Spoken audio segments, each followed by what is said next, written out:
I pozdrav svima ljudi, dobrodošli u moj novi video. I u ovom videu danas crtam Askeladdha iz mange Vinland Saga. Vjerojatno ne znate ko je on, zašto pretpostavljam da većina vas ne čita mange, svi gledate anime. Ali ne brinite se, ova manga dobija i anime. I u sezoni u kojoj bude izašla bit će brutalno preteran anime. Jedno se bojim kako će ispasti taj anime zato što je manga prebrutalna, mnogo detalja, borbe su pretjerano određene, znači lik koji ovo crta je stvarno bog. U manzi se radi o vikinzima u vreme kada su išli na osvajanje Engleske.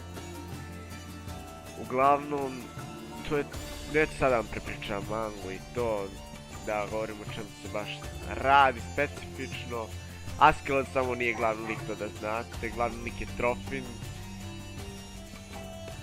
I neću sad to da vam pričam, bit ću u nekom drugom klipu.